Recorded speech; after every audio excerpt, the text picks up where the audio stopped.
ایک بہت بڑا ناسور نکل آیا تھا.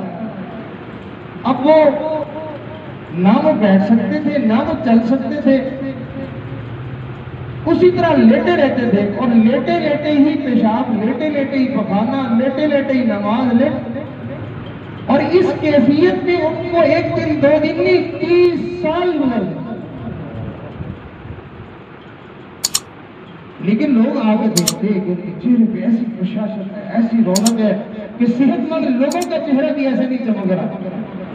تو کسی نے کہا حضرت 1 دن 2 دن 10 دن آخر انسان ہے, اکتا جاتا ہے, پریشان ہو جاتا ہے کہ میں ٹھیک ہی نہیں ہو رہا, میری صحت ہی اچھی نہیں ہو رہی, آپ کے چہرے سے تو کچھ ایسا محسوس نہیں ہوتا.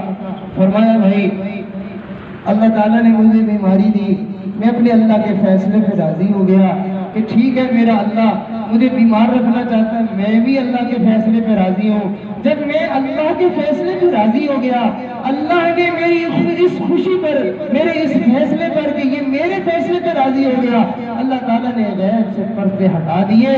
اب حال یہ ہے کہ صبح بھی اور شام بھی میرے پاس فرشتے آتے ہیں اور وہ آ کے مجھے سلام کرتے ہیں, میرے ساتھ باتیں کرتے ہیں. جس بندے کے لیے یوں پردے ہٹا دیے جائیں اس کو یہ تکلیف بھلا کیا کہتا ہے, وہ تو مزوں میں ہے. تو میرے دوستو, ہم جو ذرا سی تکلیف میں چیخ و پکار کر رہے ہیں, یہ تکلیفیں جو ہماری زندگی میں ہیں, ہماری یہ تکلیفیں ہمارے بڑوں کی زندگی میں جو تکلیفیں تھیں ان کے مقابلے میں ایک قطرہ دریا کے سامنے جیسے تھا, وہ حیثیت کی نہیں تھی. ہمیں تو پتہ ہی نہیں تکلیف کیا ہوتی ہے, ہمیں تو پتہ ہی نہیں پریشانی کیا ہوتی ہے, ہمیں تو پتہ ہی نہیں غم کیا ہوتا ہے. ہاں اگر یہ بات کی سمجھنی ہے تو آپ نے دیکھا صحابہ اکرام کو زخموں سے چور کر دیا جاتا تھا, تیروں پہ تیر لگے ہوئے ہیں, جسم کا کوئی حصہ خالی نہیں جہاں زخم نہیں ہے, لیکن تکلیف نہیں محسوس ہوئی, روٹین کی زندگی گزار رہے. اور دوسری طرف ایک کافر تھا جس بدبخت نے نبی علیہ السلام سے کہا تھا کہ میں تجھے قتل کروں گا, تو میرے ہاتھ سے مارا جائے گا. نبی علیہ السلام نے ارشاد فرمایا نہیں, بلکہ تو میرے ہاتھ سے مارا جائے گا,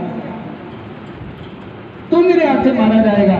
اب جب جو ہے وہ میدان سجا تو نبی علیہ السلام سفید رس فرما رہے تھے, تو وہ کافر بڑی تیاری کر کے آیا تھا کہ میں نبی علیہ السلام کو جو ہے وہ نعوذ باللہ آج شہید کر دوں گا. تو وہ آیا تو دور تھا ابھی, تو نبی علیہ السلام کے ہاتھ میں ایک باریک سی چھڑی تھی, اس چھڑی کے ساتھ آپ جو ہے وہ سفید رس فرما رہے تھے.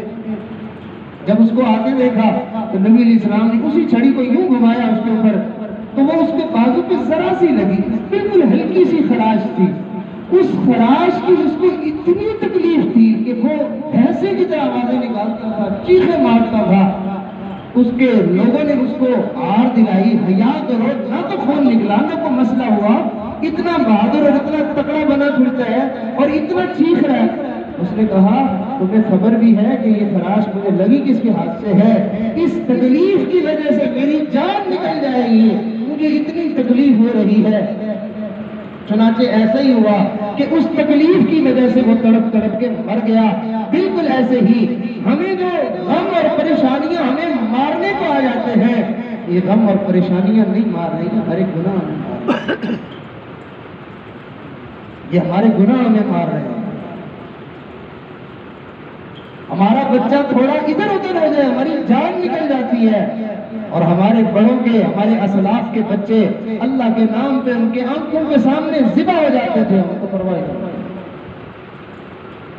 سیدہ اسماء رضی اللہ تعالیٰ عنہا بڑھاپے کی عمر میں ہیں, ایک ہی بیٹا ہے عبداللہ بن زبیر, اور اس نے جو ہے وہ دشمن کی بیعت نہیں کی ہے, اس کو امیر نہیں مانا ہے, تو لہٰذا اس نے فوجیں چڑھا دی ہیں. اب ان کی فوجوں نے ان کا گھیرا جو ہے وہ تنگ کر لیا ہے. ان کا گھر بیت اللہ شریف کے بالکل قریب میں ہے. محاصرہ تنگ ہوتے ہوتے اب ان کو اندازہ ہو گیا کہ میرے ساتھی ایک ایک کر کے شہید ہو رہے ہیں, اب میری بھی باری قریب آنے والی ہے. تو اتنے میں موقع پا کے گھر والدہ محترمہ کے پاس آئے, حضرت اسماء رضی اللہ تعالیٰ عنہ کے پاس آئے, اور آ کر کہنے لگے اماں جی مجھے لگتا ہے کہ میری زندگی کا وقت تھوڑا ہے. ماں نے کہا بیٹا تو حق پر نہیں ہے. اماں جی آپ کو کوئی شک ہے میں حق پر نہیں ہوں؟ بیٹا اگر تو حق پر ہے تو تجھے اپنے مارے جانے کی فکر کس چیز ماں کہہ رہی ہے تجھے اپنے مارے جانے کی فکر کس بات کی؟ بینائی نہیں تھی، بڑھاپے کی عمر ہے، کوئی سہارا نہیں ہے، اسی بیٹے کے سہارے سے زندگی گزار رہی ہے۔ کہتی ہے بیٹا تم اگر اللہ کے راستے پہ شہید ہو جاؤ گے تو میرے لیے خوشی کی بات ہے، اچھا تم میرے قریب آؤ، میں ذرا تمہاری جسم کی خوشبو سونگھ لوں، میں تمہارے جسم کو بوسہ دے دوں۔ اب وہ قریب ہوئے تو ماں نے جیسے جسم کو ہاتھ لگایا تو دیکھا وہ زرہ پہنی ہوئی، لوہے کا جو ہے وہ لباس پہنا ہوا ہے۔ تو ماں نے کہا بیٹا یہ کیا ہے؟ اماں جی میں نے اس لیے پہنا ہے کہ مجھے ڈر ہے کہ یہ کافر جب مجھے شہید کر دیں گے پھر میرا مسئلہ بنا دیں گے، میری آنکھیں نکال دیں گے، کان کاٹ دیں گے، میرا ناک کاٹ دیں گے، میرے ٹکڑے ٹکڑے کر دیں گے۔ ماں کہنے لگی بیٹا جب بکری کو ذبح کر دیا جائے پھر چاہے اس کی بوٹیاں بنا دی ہیں پھر اس کو تکلیف نہیں ہوا کرتی ہے۔ اللہ اکبر کبیرہ، تجھے کس بات کی فکر لگی ہوئی ہے کہ تیری جان کے ٹکڑے ہو جائیں گے؟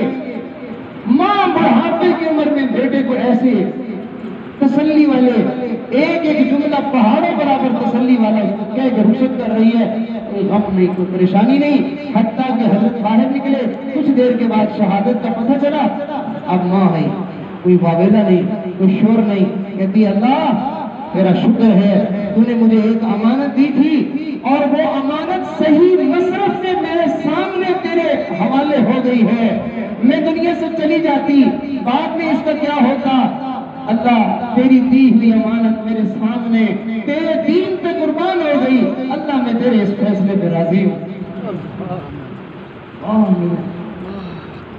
میرے دوستو ہم اپنے اللہ کے بندے بن کر رہنا نہیں چاہتے، ہم اپنے نفس کے بندے بن کر رہنا چاہتے ہیں، ہم اپنی من مرضی سے جینا چاہتے ہیں۔ ہماری جب مرضی پوری نہیں ہوتی، ہماری خواہش پوری نہیں ہوتی تو پھر ہم پریشان ہونے لگ جاتے ہیں، کبھی دعا کریں یہ ہو جائے، کبھی دعا کریں یہ ہو جائے، جب نہیں ہوتا تو پھر ہم جو ہے وہ ادھر ادھر کا زور لگانا شروع کر دیتے ہیں، جب وہ بھی پورا نہیں ہوتا تو اللہ سے بدگمان ہونا شروع ہو جاتے ہیں، پھر اللہ تعالیٰ کے حکموں پر ہمیں شک آنا شروع ہو جاتا ہے، یہاں تک کہ ہماری عبادتیں ہمیں اللہ کے قریب کرنے کی بجائے مزید اللہ سے ہمیں دور کرتی چلی جاتی ہیں۔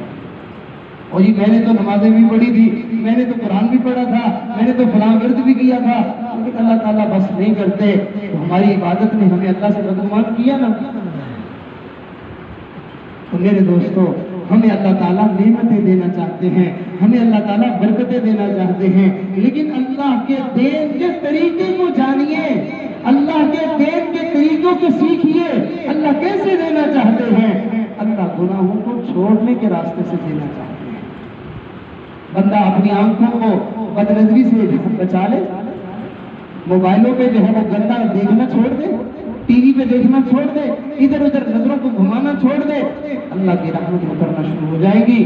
اپنی زبان سے گند بولنا چھوڑ دے، اللہ کی رحمت اترنا شروع ہو جائے گی۔ اپنی نماز کے اندر جو ہے وہ بہتری پیدا کر لے، اللہ تعالیٰ کی طرف سے رحمتیں اترنا شروع ہو جائیں گی۔ آپ جو ہے وہ قرآن کی تلاوت کو کرنا شروع کر دے، اللہ کی رحمت اترنا شروع ہو جائے گی۔ جیسے جیسے آپ کی زندگی گناہوں سے خالی ہوتی جائے گی، نیکیوں سے مزین ہوتی جائے گی، اللہ کی قسم کھا کے کہتا ہوں کہ ہم یوں ہاتھ اٹھائیں گے اور اللہ کے فیصلے بدل گے۔ ہمارے حضرت جی دامت برکاتہ کی بات عرض کر کے بات کو ختم کرتا ہوں کہ حضرت فرماتے ہیں میرے شہر سے یہاں پہ بھی حضرت تشریف لایا کرتے تھے حضرت مرشد عالم پیر غلام حبیب رحمۃ اللہ علیہ، کئی حضرات نے ان کی زیارت کی ہوئی ہے۔